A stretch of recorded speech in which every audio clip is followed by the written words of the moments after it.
شیطانی طاقتیں پارٹ 2 پیش خدمت ہے۔ ان حالات میں حاجی شکیل صاحب سے دوبارہ رجوع کیا گیا تو وہ ہمارے گھر تشریف لائے۔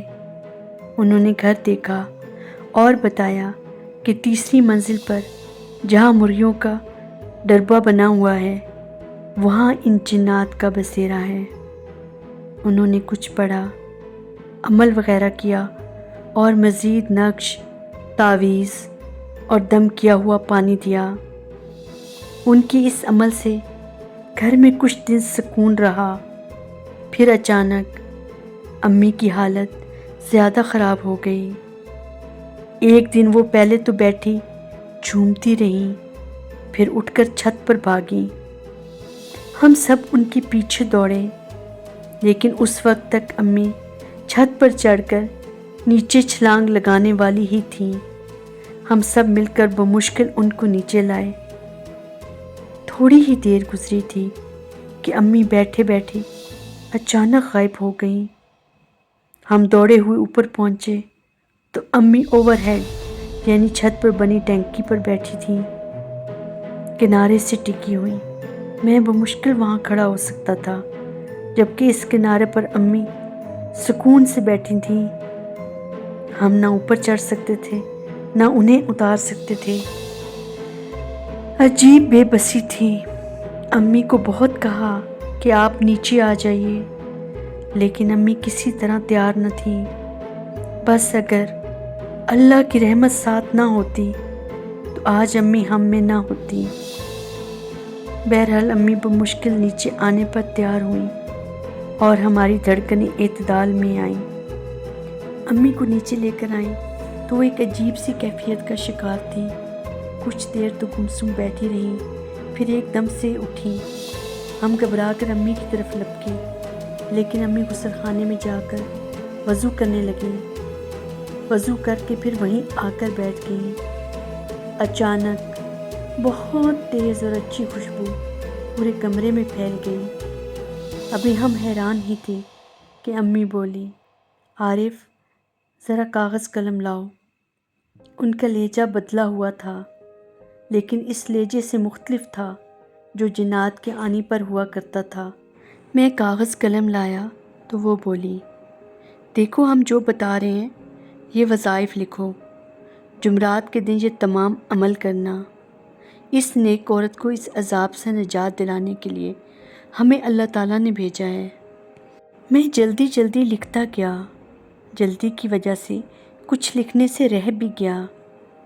لکھنے کے بعد میں نے ان سے کہا، آپ کون ہیں؟ وہ بولے، لاہور والے۔ اب ہم جا رہے ہیں، آئندہ کسی جمعرات کو آئیں گے۔ تم یہ سب عمل کرو، اللہ کی مدد ساتھ ہوگی۔ اس کے ساتھ ہی خوشبو کم ہوتی گئی۔ میں نے امی کو یہ کیفیت بتائی تو وہ بولی، بس خاموش رہو، مجھے سب معلوم ہے۔ اور زبانی وہ وظائف جو لکھے تھے وہ بتا دیے، لیکن ہماری بدقسمتی کہ میں یہ تمام وظائف نہ کر سکا اور جنات کا چکر چلتا رہا۔ ان سب واقعات کے دوران ابو دوبارہ سعودی عرب سے چھٹی آئے، لیکن چند روز بعد ہی لڑ جھگڑ کر واپس چلے گئے۔ امی کی طبیعت کی وجہ سے مجھے زیادہ چھٹیاں کرنی پڑیں تو میری نوکری چلی گئی۔ ابو نے پیسے بھیجنے بند کر دیے۔ میں ان تمام حالات میں بے حد پریشان تھا۔ گڑیا کا رشتہ ہماری خالہ زاد سے ہوا تھا، وہاں بھی جھگڑے شروع ہو چکے تھے۔ امی نے پھر کئی بار خود کو ختم کرنے کی کوشش کی۔ گھر میں سے پیسے، زیور اور مختلف چیزیں اکثر غائب ہونے لگیں۔ ایک رات امی سوئیں تو کانوں میں بالیاں تھیں۔ صبح ایک بالی غائب۔ سارا گھر ڈھونڈ لیا لیکن نہ ملی۔ وہ بھی اتفاق سے ماہ رمضان کے دن تھے۔ میں تراویح پڑھ کر گھر آیا تو بالی باتھ روم کے دروازے پر پڑی تھی۔ اسی طرح سے سونیا کے بندے بھی الماری سے غائب ہو گئے۔ بہت ڈھونڈے لیکن نہ ملے۔ آخر تھک کر چپ ہو رہے۔ امی پر پھر حاضری کا چکر شدت کے ساتھ دوبارہ شروع ہو گیا۔ اس دن امی اچانک بولی، سونیا کی بالیاں ہم لے گئے تھے، اب رکھ دی ہیں۔ الماری دیکھی تو بالیاں موجود تھیں۔ ہماری پریشانی عروج پر تھی۔ ہماری ماں اس اذیت و کرب کا شکار تھی اور ہم بے بسی سے دیکھنے کے سوا کچھ نہیں کر سکتے تھے کہ ایک دن پھر سارا گھر خوشبو سے بھر گیا۔ پہلے کی طرح امی جلدی سے وضو کر کے آئیں اور بادب بیٹھ گئیں۔ پھر بولی، عارف تم بہت پریشان ہو، مگر اب جلد ہی وہ آنے والا ہے، اور ایک آیت بتاتے ہوئے کہا، یہ پڑھو اور اس چادر والی فقیرنی سے بچو جو کہ خیرات لیتے ہوئے تم سے بحث بہت کرتی ہے، وہ اصل میں چڑیل ہے۔ میں جلدی سے بولا، لیکن آپ کون ہیں؟ وہ یعنی امی بولی، میں ایک آسمانی روح ہوں، مجھے اللہ تعالیٰ نے تم سب کی مدد کے لیے بھیجا ہے، اب جلد ہی تمہاری مشکل آسان ہو جائے گی۔ اس سے پہلے کہ کوئی اور سوال کرتا اور پوچھتا کہ کون آنے والا ہے، خوشبو آہستہ آہستہ کم ہوتی چلی گئی۔ ان سب واقعات پر عقل دنگ ہے۔ اگر کسی اور کے ساتھ اس طرح کے واقعات پیش آتے تو میں ہرگز یقین نہ کرتا۔ شاید اس وقت آپ بھی ان واقعات کی سچائی پر یقین کرنے کو تیار نہ ہوں۔ بہرحال ہم کئی سال اس جناتی بھنور میں پھنسے رہے۔ میں آپ کو یہ بتانا بھول گیا کہ ہمارے گھر ایک بیکارن آیا کرتی تھی جو مجھ سے خواہ مخواہ کی بحث کرتی تھی۔ اس واقعے کے بعد وہ فقیرنی پھر نہ آئی۔ جب اس نیک آسمانی روح نے یہ بات بتائی تو ہم نے بھی غور کیا، وہ عورت اس پورے علاقے میں صرف اور صرف ہمارے گھر ہی آتی تھی۔ اس واقعے کے بعد اس کا یوں غائب ہو جانا معنی خیز تھا۔ حالات ایسے ہو گئے تھے کہ ہر انہونی بات پر آنکھ بند کر کے یقین کرنا پڑتا تھا۔ ایک روز امی اٹھیں اور پانی کی چلتی ہوئی موٹر کی بیلٹ میں سر دے دیا۔ میں اس وقت بہت دنوں بعد کسی کام سے ناظم آباد گیا ہوا تھا، ورنہ تو ہم امی کو ایک لمحہ بھی تنہا نہیں چھوڑتے تھے۔ اب کچھ دن سے سکون تھا تو میں چلا گیا۔ ابھی پہنچا ہی تھا کہ گڑیا کا فون آیا۔ میں بھاگم بھاگ واپس پہنچا تو دیکھا کہ موٹر چل چل کر جام ہو گئی ہے۔ امی کی پوری چوٹی موٹر کی بیلٹ سے لپٹی ہوئی ہے اور سر پھنسا ہوا ہے۔ بڑی مشکل سے میں نے امی کی پوری چٹیا کاٹی، انہیں وہاں سے نکالا اور اندر لے کر گئے۔ اس واقعے کے بعد تو ہم حد سے زیادہ خوفزدہ ہو گئے تھے، اور جو جہاں کسی عامل یا فقیر پیر کا پتہ بتاتا ہم وہاں پہنچ جاتے۔ نیو کراچی میں ایک عامل عابد شاہ ہیں، ان سے بھی علاج کروایا، لیکن ان معاملات سے جان نہ چھوٹ سکی۔ انہیں وہاں سے بمشکل نکالا اور اندر لے کر گئے۔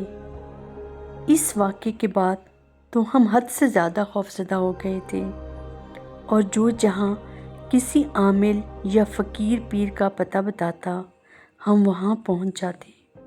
نیو کراچی میں ایک عامل عابد شاہ ہیں، ان سے بھی علاج کروایا، لیکن ان معاملات سے جان نہ چھوٹ سکی۔ اسی دوران میں گڑیا کے پیٹ میں شدید درد اٹھا۔ ڈاکٹرز نے اپینڈکس تشخیص کیا اور وہ ہاسپٹل میں داخل ہو گئی۔ آپریشن کے لیے تیاری ہو رہی تھی کہ اچانک خود بخود درد ختم ہو گیا۔ ایک دن مزید رک کر ہم لوگ ہاسپٹل سے گھر لوٹ آئے۔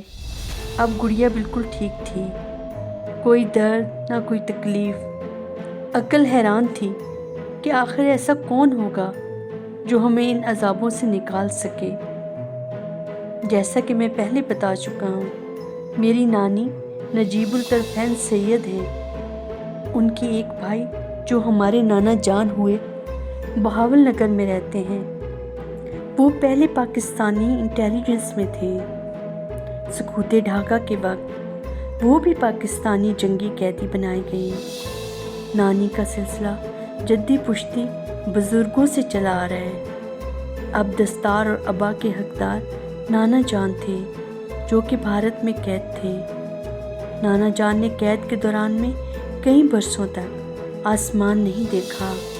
ان تمام عرصے میں انہوں نے اسم اعظم آیت کریمہ کا ورد کیا۔ انہیں اپنی رہائی کا معلوم تھا۔ وہ وہاں قید کے دوران میں لوگوں کو بتاتے تھے کہ اتنے سال بعد فلاں تاریخ کو میں رہا ہو کر پاکستان چلا جاؤں گا، اور ایسا ہی ہوا۔ خاص اس دن کسی طرح قیدیوں کے تبادلے میں نانا جان بھی پاکستان آ گئے، مگر لسٹ میں ان کا نام نہیں تھا۔ یہاں پر حکومت لسٹ میں ان کا نام نہ دیکھ کر شبہ کی بنیاد پر انہیں واپس بھیج رہی تھی، لیکن انہوں نے اپنی مکمل تصدیق کروائی اور یوں وہ واپس پاکستان آ سکے۔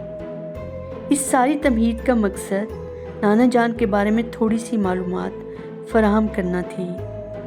یہاں بہادرآباد میں ہمارے ایک عزیز ہیں، انہوں نے اپنے کسی مسئلے کی وجہ سے نانا جان کو اپنے خرچ پر بہاول نگر سے بلایا تھا۔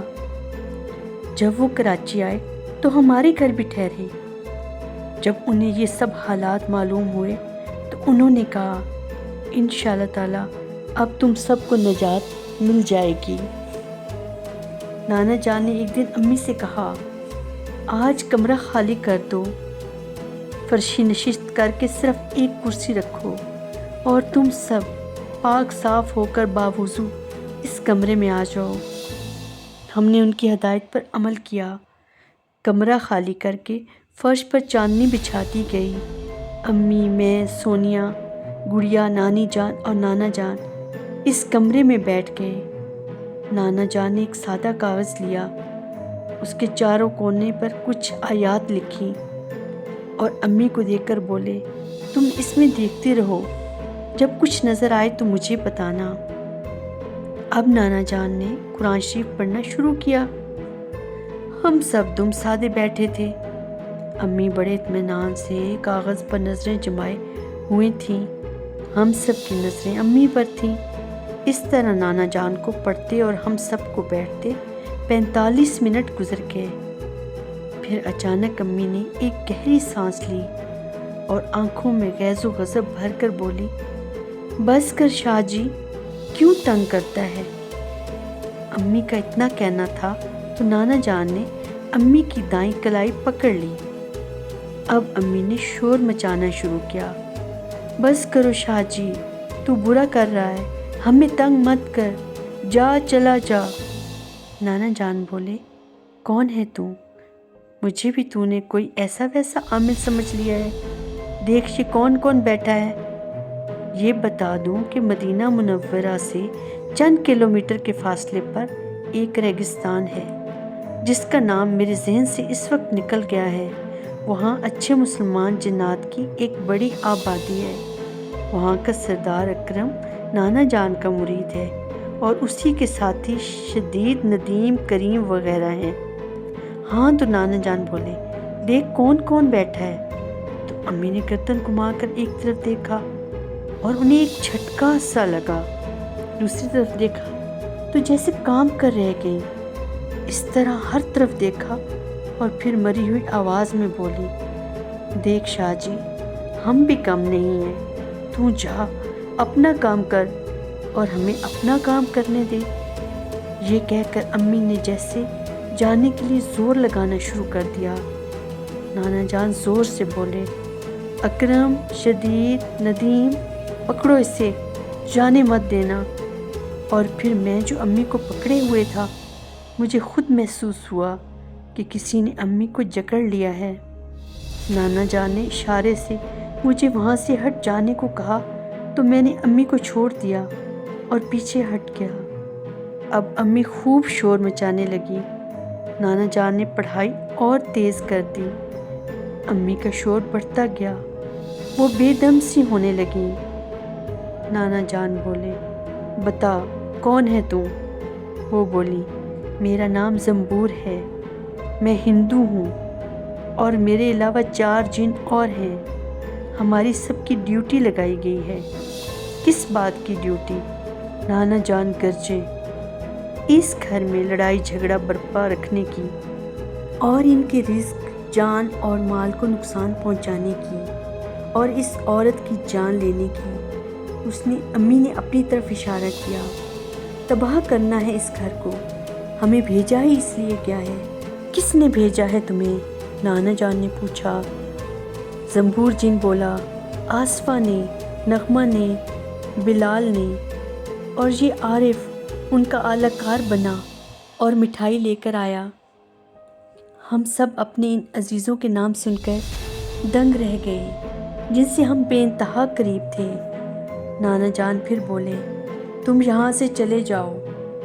زنبور جن بولا، نہیں، ہم جان لے کر جائیں گے، ہمیں اس کی جان دے دو اور بدلے میں جتنا چاہیے روپے لے لو، ہم دیں گے۔ زنبور کی زبردست بحث پر نانا جان نے اپنے مرید جناز سے کہا کہ وہ ان کی پٹائی شروع کریں۔ نانا جان کے مرید جن ان کی خوب پٹائی کرنے لگے۔ ان کو جب بہت زیادہ مار پڑی تو زنبور جن بولا، میں اپنی ذات کی حد تک تو وعدہ کرنے کو تیار ہوں کہ اب تنگ نہیں کروں گا، مگر باقی کی گارنٹی میں نہیں لوں گا۔ اس پر نانا جان بولے، اب میں تم سب کو جلا دوں گا، ورنہ تم مسلمان ہو کر وعدہ کرو اور باقی چاروں کی بھی گارنٹی لو۔ تب بمشکل زنبور جن نے کلمہ پڑھا اور وعدہ کیا کہ اب وہ ہمیں تنگ نہیں کرے گا اور نیچے نہیں آئے گا۔ اس نے یہ بھی کہا، آپ ایک بکرا منگوا دیں اور چھت پر ہمیں رہنے کی جگہ دے دیں، اور یہ یعنی امی چھت پر بالکل نہ آئے۔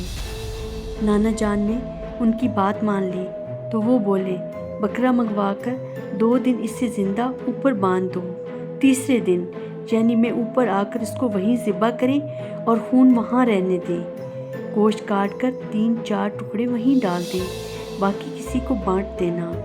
پھر ایسا ہی کیا گیا تو کافی سکون ہو گیا۔ چند دن رہ کر نانا جان ہمارے گھر سے اپنی دوسری بہن کے گھر لانڈی چلے گئے۔ نانا جان کے پاس ایک دیا ہے جس پر وہ کچھ پڑھ کر وہ ان تمام حالات سے باخبر رہتے ہیں اور ان معاملات کو وہ ہینڈل کرتے ہیں۔ نانا جان کے جانے کے بعد ان میں سے 2 جن وعدہ خلافی کر کے دوبارہ نیچے اتر آئے۔ یہ بات نانا جان کو یہاں لانڈی میں ہی معلوم ہو گئی اور ہماری اطلاع دینے سے پہلے ہی نانا جان ہمارے گھر آ گئے۔ پھر اسی طرح انہیں حاضر کیا گیا۔ نانا جان نے ان سے کہا، تم نے وعدہ خلافی کی ہے، اب میں تمہیں جلا کر بھسم کر دوں گا۔ وہ بولا، میں گڑیا کو پسند کرتا ہوں، اس کو طرح طرح کی بیماریوں میں نے مبتلا کیا تھا، ان لوگوں نے ان کی شادی کیوں نہیں کی؟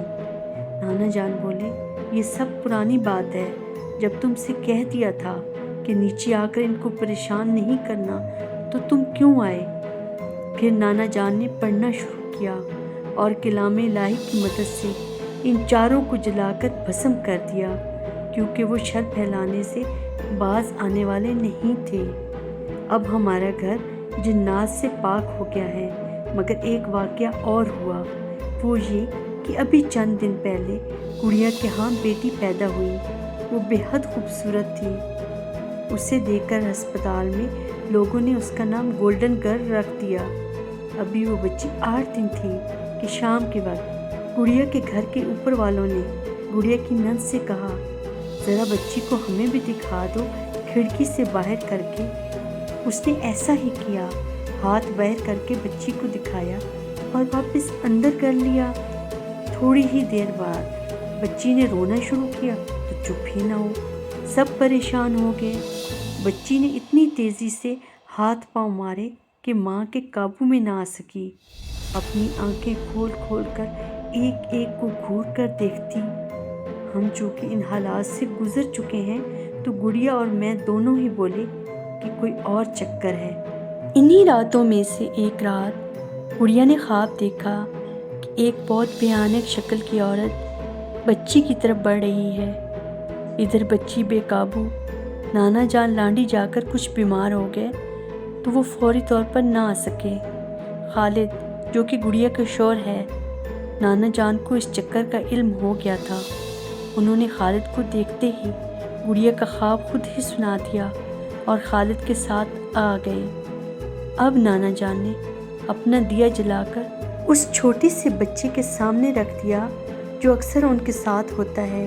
پھر بولے، جو دیکھو سچ بتانا۔ اس بچے نے بتایا، ایک بہت بھیانک شکل کی عورت ہے۔ نانا جان نے پوچھا، تو کون ہے؟ کہاں سے آ کر اس بچی کو چمٹ گئی؟ وہ بولی، میں چڑیل ہوں اور اسی جن کی ساتھی ہوں جو گڑیا پر عاشق تھا۔ گڑیا کے ارد گرد تو آپ نے حصار باندھ دیا ہے، تو اس کی بیٹی کی جس میں داخل ہو گئی۔ نانا جان نے اسے جانے کو کہا، لیکن وہ نہ مانے، تو انہوں نے عمل شروع کیا اور بہت مشکل سے اس کو جلا کے بھسم کر دیا۔ جس وقت نانا جان یہ عمل پڑھ رہے تھے، آپ یقین کریں وہ 8 دن کی بچی ہاتھوں سے نکلی جا رہی تھی، کسی کے قابو میں نہیں آ رہی تھی۔ چڑیل کے بھسم ہوتے ہی بالکل بے دم ہو کر رہ گئی اور مسلسل 2 دن سوتی رہی۔ سب ڈر گئے تھے کہ زندہ بھی ہے کہ نہیں۔